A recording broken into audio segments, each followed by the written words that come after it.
Indonesia Menyapa Pagi. Terima kasih Anda masih setia bersama kami dalam Indonesia Menyapa Pagi hari ini 7 September 2022 dan saya Sylvia Ansori masih akan menemani Anda menghadirkan berbagai informasi untuk Anda pendengar. Line telepon nanti kami akan buka, tapi ketika pagi hari ini Anda menemukan kejadian menarik, lalu lintas yang cukup padat atau cukup macet begitu ya, atau mungkin cuaca yang tidak mendukung di daerah Anda, hujan deras, angin kencang dan lain sebagainya, boleh diinformasikan di 081 399 399 888. Tentu Anda bisa sertakan foto atau juga video agar kami juga bisa gambarkan kepada pendengar Pro 3 Radio Republik Indonesia yang lain.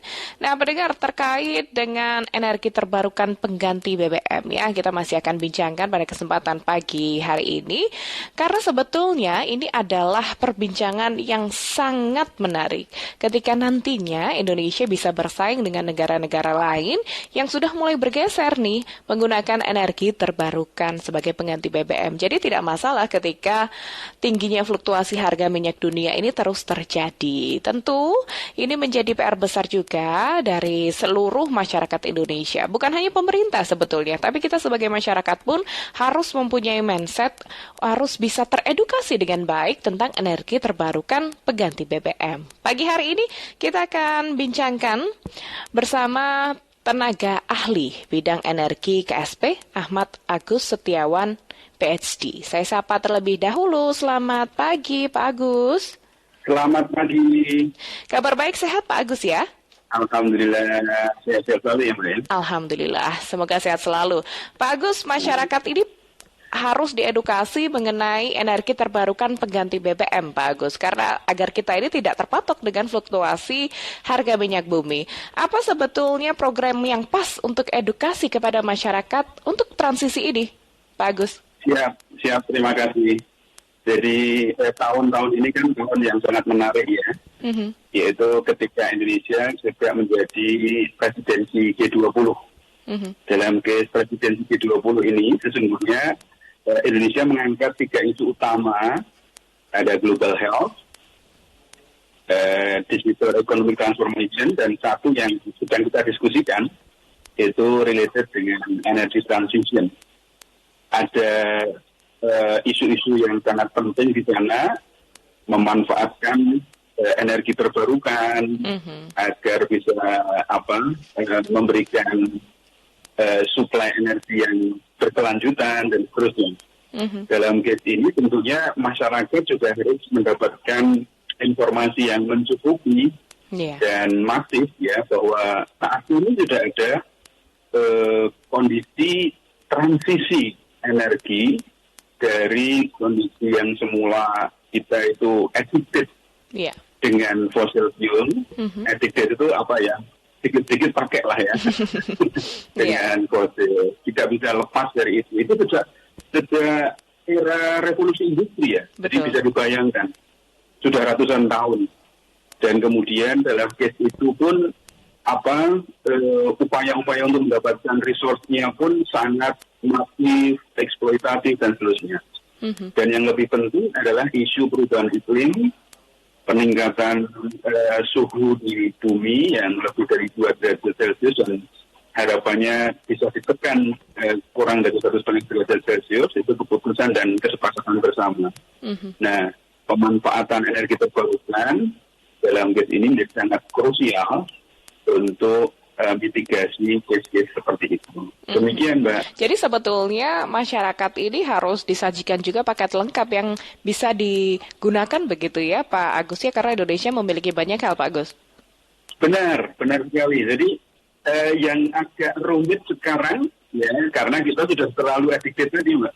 Jadi case-nya kan selalu, bahkan mungkin dalam masa-masa saya dulu pendidikan pun ya, selalu kita dibubukkan dengan informasi bahwa kita kaya raya, ya kan, kita tinggal serok ya apapun itu, fossil fuel base, dari mulai minyak, kemudian apalagi mining industry, ya, batu bara dan sebagainya. Nah, case-nya sesungguhnya di tahun 2004 produksi minyak kita dengan konsumsi kita itu persis sama di 2004. bayangkan. Di tahun 2004 ya?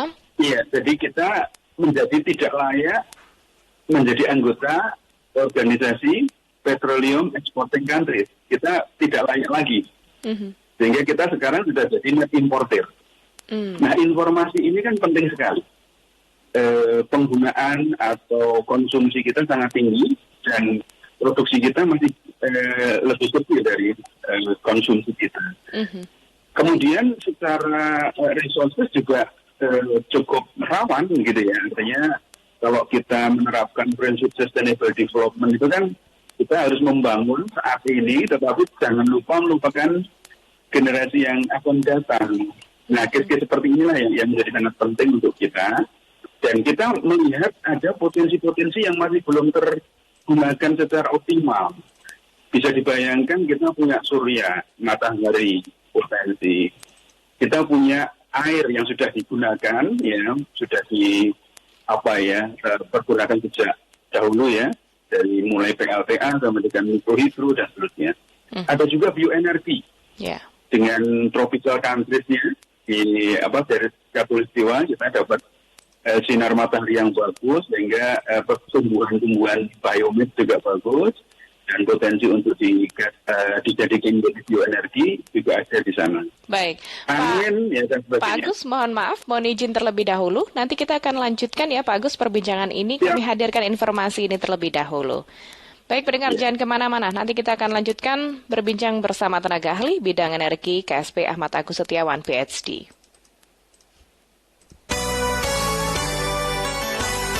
Catatan peristiwa. Dr. Honoris Causa Kiai Haji Abdurrahman Wahid atau yang akrab disapa Gus Dur lahir di Jombang, Jawa Timur 7 September 1940. Ia adalah tokoh Muslim Indonesia dan pemimpin politik yang menjadi Presiden Indonesia keempat dari tahun 1999 hingga 2001. Ia menggantikan Presiden B.J. Habibie setelah dipilih oleh Majelis Permusyawaratan Rakyat. Hasil pemilu masa kepresidenan Abdurrahman Wahid dimulai pada 20 Oktober 1999 dan berakhir pada sidang istimewa MPR pada tahun 2001 dan kepemimpinannya diganti oleh Megawati Soekarno Putri setelah mandatnya dicabut oleh MPR. Republik Federatif Brazil atau Republik Federal Brazil mendeklarasikan kemerdekaannya pada 7 September 1822. Brazil mendeklarasikan diri sebagai negara yang telah merdeka dari Portugis. Namun, kemerdekaan Brazil baru diakui pada 7 September 1825. Setelah diakui kemerdekaannya, Brazil resmi menjadi negara republik yang sebelumnya menganut sistem monarki. Indonesia Menyapa Pagi. Kita lanjutkan perbincangan Indonesia Menyapa Pagi, energi terbarukan pengganti BBM bersama tenaga ahli bidang energi KSP Ahmad Agus Setiawan, PhD.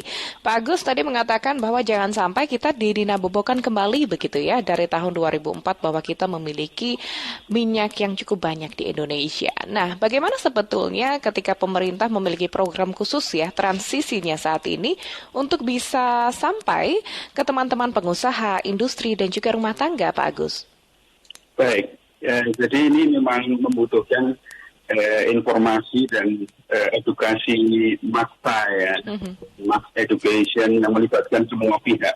Saya pikir semua lini menjadi sangat penting, semua harus dilibatkan. Tadi disebutkan bahwa ini akan sukses jika semuanya tercover. Ya, artinya dari sisi akses untuk masyarakat luas. Kemudian juga ada teknologi, smart and clean energy technologies, itu bisa di skill up dibesarkan, aksesnya diperluas, dan juga tidak kalah penting adalah energy financing atau pembiayaan, aspek pembiayaan. Sering kita dihadapkan pada case di mana statement-statement mitos lama disampaikan, energi baru terbarukan itu mahal. Energi baru terbarukan itu masih kecil-kecil saja. Energi baru terbarukan itu masih hanya untuk remote area dan seterusnya. Nah, informasi ini sudah out of date ya. Jadi sekarang ini kita dengan mudah teknologi itu akan semakin berkembang. Jadi jangan mengcompare, jangan membandingkan antara energi baru terbarukan yang merupakan masa depan manusia dengan fossil fuel yang sudah lama sekali, ratusan tahun saya sebutkan tadi ya. Sejak revolusi industri kita sangat menggunakannya dengan sangat masif dan seterusnya. Anda bisa bayangkan mengcompare dua isu ini atau dua kekuatan ini tentunya sudah bukan lagi masanya. Satunya adalah sesuatu yang besar gitu ya. Iya. Dari sudah dapat kenikmatan dan semua serba mudah ya. Iya.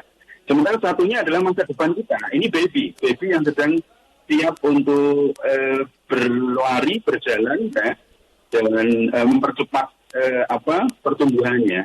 Tetapi masa depan kita ya ini di case ini ya. Jadi tidak kita harus berinvestasi untuk case ini yang merupakan masa depan kita.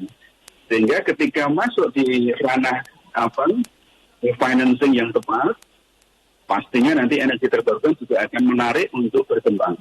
Ketika di-compare dengan energi fosil, kita lupa bahwa ada harga-harga yang tidak dimasukkan di sana. Faktor lingkungan, faktor kesehatan, faktor eksploitasi, dan sebagainya itu tidak masuk di dalam konsep sustainable development.